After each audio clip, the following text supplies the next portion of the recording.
오늘의 큐티 말씀은 마태복음 4장 12절부터 25절입니다. 제목, 곳곳마다 퍼지는 복음.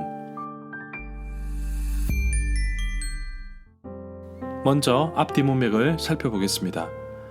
마태복음 3장에 와서 세례요한이 등장하여 세례를 베풀기 시작합니다. 누가복음에서는 세례요한과 예수님의 관계를 잘 설명하고 있습니다. 세례요한의 그 모습을 보면서 많은 사람들이 구약의 엘리야를 연상케 되었습니다.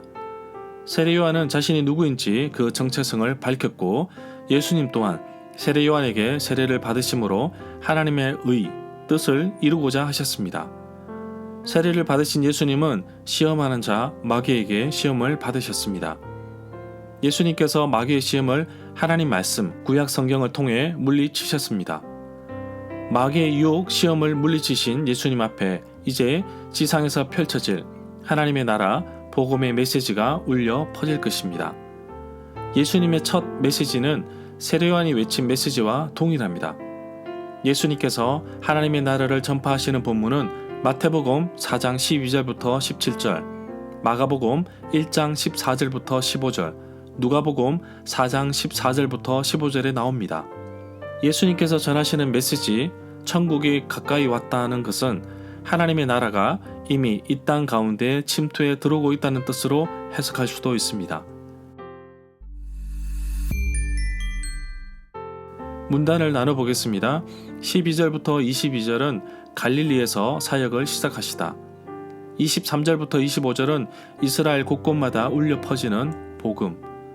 12절에 보면 세례요한이 감옥에 갇히는 장면은 마태복음 14장 3절에도 나옵니다. 헤롯이 그의 동생 빌립의 아내 헤로디아의 일로 세례요한을 감옥에 가둡니다. 세례요한이 잡혔다는 본문은 마태복음 4장 12절과 마가복음 1장 14절, 누가복음 3장 19절부터 20절에도 나옵니다. 누가복음에서는 예수님께서 갈릴리로 돌아가신 것을 성령의 능력으로 갈릴리로 가셨다고 말씀하고 있습니다. 13절에 보면 예수님께서 나사렛에 사신 것은 태어나셔서 애굽으로 피난 가셨다가 다시 이스라엘로 돌아왔을 때 나사렛에 정착하여서 나사렛 사람이라고 칭함을 받게 된 것입니다. 스불론과 납달리 지역에 사는 사람들은 BC 732년쯤 아수르 사람들에게 끌려갔습니다. 그렇기 때문에 예수님께서 지금 가시는 곳에 그때 아수르로 끌려간 이후로 이방인들이 많이 들어와 살고 있었습니다. 어쩌면 이방인들이 와서 살고 있기 때문에 변두리 지역으로 인식되어 외면당하였지만 예수님께서는 이곳에 정착하셔서 사역을 펼치십니다. 가버나움은 갈릴리 호수의 서북쪽에 위치해 있습니다. 17절에 보면 이때부터 예수님께서 회개하라, 천국이 가까이 왔다 라고 외치며 전도를 시작하셨습니다. 이때부터는 세례요한이 잡힌 후를 말한다고 봅니다. 예수님의 첫 메시지는 세례요한의 메시지와 동일합니다. 마태복음에서는 유대인들을 생각해서 천국이라는 단어를 사용하였지만 누가복음에서는 하나님의 나라라고 하나님이라는 직접적인 단어를 사용하였습니다.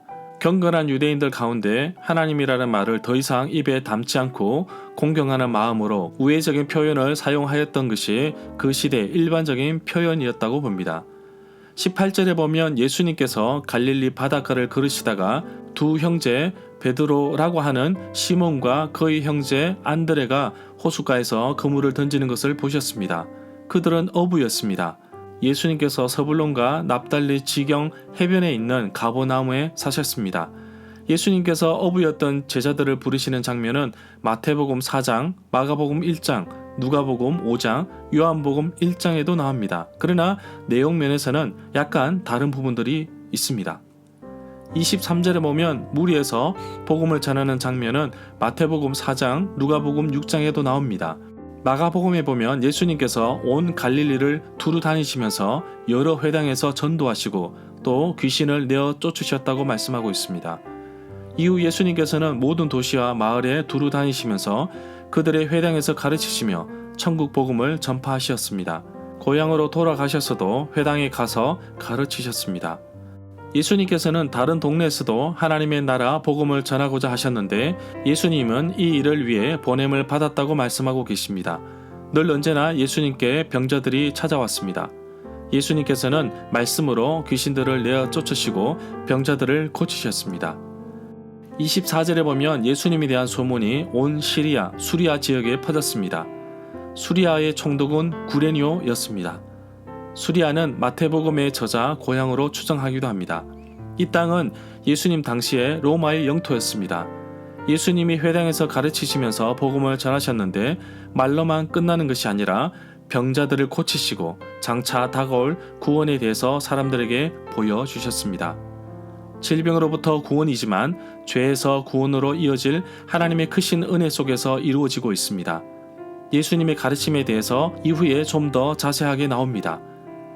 마태복음에서는 예수님의 가르침을 따로 묶어두었습니다. 마태복음 5장부터 7장에서는 좀 더 정확하고 구체적으로 말씀하고 있습니다. 그리고 8장부터 9장에서는 예수님의 치유 사역에 대해서 좀 더 구체적으로 기록하고 있습니다. 절마다 상세한 설명과 구절에서 그리고 핵심 내용과 중심 줄거리는 네이버 블로그에 올려져 있습니다. 내게 주시는 교훈입니다. 소외되고 연약한 자들에게도 복음이 전해져야 합니다. 복음을 전해본 사람이라면 한 생명이 더 소중하고 귀하다는 것을 발견하게 됩니다. 예수님도 그렇게 하셨듯이 우리도 하나님 앞에서 낮고 천한 곳, 연약하고 소외된 곳으로 찾아가서 예수님의 사랑으로 품어야겠습니다. 몇 년 전에도 몸이 불편하신 분들과 소외된 분들을 찾아가서 청소도 해드리고 함께 놀아드렸는데 점차 바쁘다는 핑계로 하지 못하고 있습니다. 기회가 된다면 자녀들도 함께 가서 봉사하고 싶습니다. 사람들이 정말 듣고 싶어하는 말은 무엇일까요? 파스칼은 그의 팡세에서 사람들의 마음에 빈 공간이 있는데 그 공간을 채울 수 있는 것은 단 하나 예수 그리스도라고 하였습니다. 주변에 있는 사람들에게 들려줘야 할 것은 우리의 희망이신 예수 그리스도이십니다. 예수 그리스도의 이름에 능력이 있음을 믿습니다. 그 이름을 전하기 위해 하나님은 나를 자녀로 일꾼으로 삼으셨습니다. 이 일에 함께 헌신하기를 원합니다. 하나님의 부르심에는 후회함이 없습니다. 하나님의 부르심에 모두 다 헌신하기를 원합니다. 우리 모두 보내는 선교사임을 기억하기를 원합니다. 헌신된 주의 자녀들의 복음 전파로 인하여서 죽음의 그늘에서 새로운 생명을 얻는 기적이 곳곳마다 일어나는 하루가 되기를 간절히 기도합니다.